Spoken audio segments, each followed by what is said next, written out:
habe ich mal Stühle aufgestellt und habe mir überlegt, was kein Comedian bis jetzt im deutschen Fernsehen gemacht hat, und zwar ein Comedy-Stand-Up für nur eine Person, in dem Fall mich. Ich werde mich hier auf diesen Stuhl setzen. Ja. Und ich werde dich entertainen. Für mich. Also du musst dir vorstellen, das ist jetzt ungefähr so wie bei dir bei den normalen Aufführungen. Nur ohne Leute.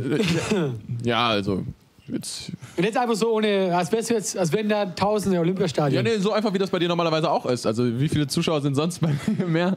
Ein bisschen mehr, ja. Wie viele Zuschauer kommen zu deinen Konzerten? Zu meinen Konzerten, wo ich dann Gitarre spiele und so mache.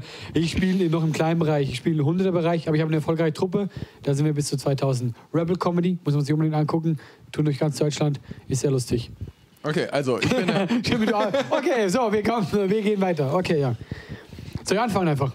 Ja, fang ruhig einfach an. Soll ich liebe es. Ja, genau, ich komme rein und du redest durch. Okay, 1, 2, 3, ich komme rein. Dankeschön, schön hier zu sein. Vielen Dank im restlos ausverkauften Studio hier. Ich erzähle, wenn wir schon jetzt bei diesem Thema sind, ich erzähle dir mal, wie Auftritte auch von mir aussehen können. Ich wurde eingeladen von Ford, Gala. Also die haben so eine Feier gehabt um 12 Uhr mittags. Ich komme auf die Bühne und bevor ich überhaupt was sage, macht eine Typ in der ersten Halbzeit zu seinem Kumpel so, hey, muss das sein? Ich habe noch nichts gesagt. Und er hat nicht nur das gesagt, er hat noch auf mich gezeigt. Du kannst schon ein bisschen grinsen, damit es nicht ganz so schlimm ist. Er hat nur auf mich gezeigt, dass jeder weiß, ich bin das, was gerade stört. Ja? Dann will ich meine Gags machen. Warum gucke ich darüber? Da ist gar keiner.